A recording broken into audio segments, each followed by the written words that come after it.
आपसे कहते हैं काले धन के खिलाफ लड़ाई, आपको धूप में बैंक की लाइन के सामने खड़ा करते हैं, आपके जेब में से पैसा निकाल के बैंक में डालते हैं और फिर आपको पता लगता है कि आप ही का पैसा नीरव मोदी उठा के भाग गया।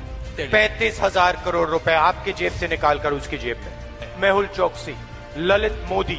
अच्छा, एक छोटा सा सवाल, इन सब के नाम, इन सब चोरों के नाम मोदी मोदी मोदी कैसे हैं? नीरव मोदी, ललित मोदी, नरेंद्र मोदी, और अभी थोड़ा ढूंढेंगे तो और बहुत सारे मोदी निकलेंगे।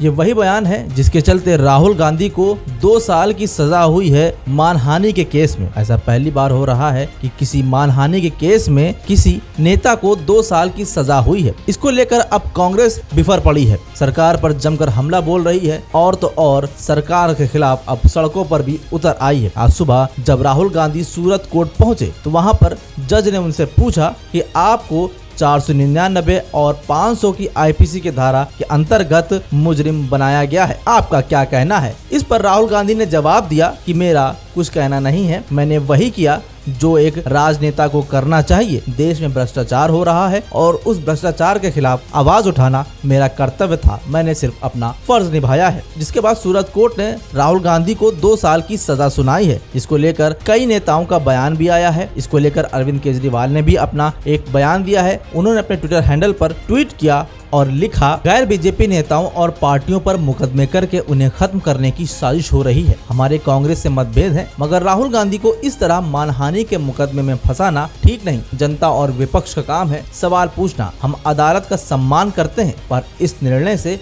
असहमत है। आपको बता दें कि राहुल गांधी की अब मुश्किलें बढ़ गई हैं, उनकी सदस्यता तक जा सकती है, क्योंकि अगर किसी को भी 2 साल या उससे ज्यादा सजा होती है तो लोकसभा, राज्यसभा या फिर विधानसभा की सदस्यता रद्द कर दी जाती है और अगले आने वाले 6 साल तक वो चुनाव भी नहीं लड़ सकता है। फिलहाल अब देखने वाली बात होगी, क्योंकि कोर्ट ने राहुल गांधी को 30 दिन का समय दिया है। फिलहाल उनको जमानत दे दी गई है 30 दिन के लिए। अब आगे की कार्रवाई क्या अपील करती है कांग्रेस, आगे जाकर क्या होता है ये तो आने वाला वक्त ही बताएगा। मगर कांग्रेस के प्रवक्ता अब इस बात पर भड़क उठे हैं। कांग्रेस की धाकड़ प्रवक्ता सुप्रिया श्रीनेत ने क्या कहा है, आइए आपको सुनवाते हैं।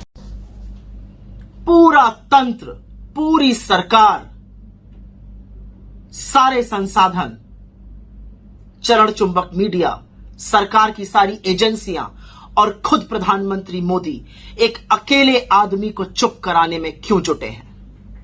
और अगर आपको लगता है कि जिसको चुप कराने की आप कोशिश कर रहे हैं वो चुप हो जाएंगे तो आप मुगालते में हैं। जिसको चुप कराने की आप कोशिश कर रहे हैं उनका नाम राहुल गांधी, और गांधी डरते नहीं है।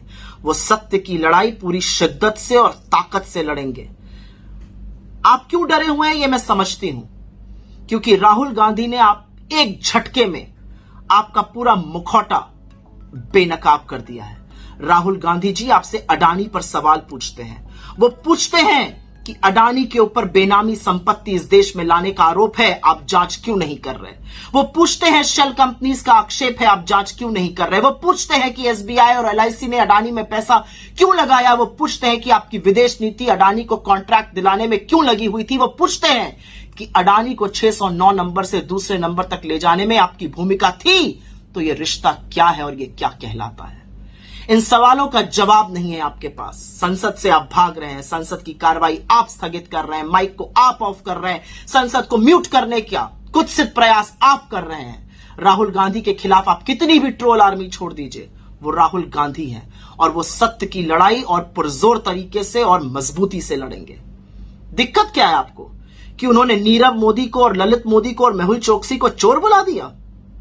वही मेहुल चोकसी और नीरव मोदी जो 14-14 हजार करोड़ रुपए का गबन करके आपकी आंखों में धूल झोंक कर भाग गए और आप हाथ मलते रहे और आप लोगों को भ्रमित करते हैं कि हम उनको लेकर आएंगे। 9 साल से सत्ता में आप हैं, झुनझुना आप बजा रहे हैं और सजा राहुल गांधी को होगी। लेकिन आपने सुना है ना, सत्य के परेशान और पराजित होने की बात। आप और परेशान करिए राहुल गांधी को, आप अपना पूरा तंत्र और छोड़िए उनके पीछे, क्योंकि इस देश को भी तो दिखना चाहिए कि तानाशाह किस कदर बौखलाया और घबराया हुआ है। और अंत में एक ही लाइन कहूंगी राहुल गांधी जी के बारे में, हम परवाने हैं मौत समा, मरने का किसको खौफ यहां, ए तलवार तुझे झुकना होगा, गर्दन ने बगावत कर दी है। याद रखिएगा मोदी जी, सत्य को और राहुल गांधी जी को डराना आपके बस की बात नहीं।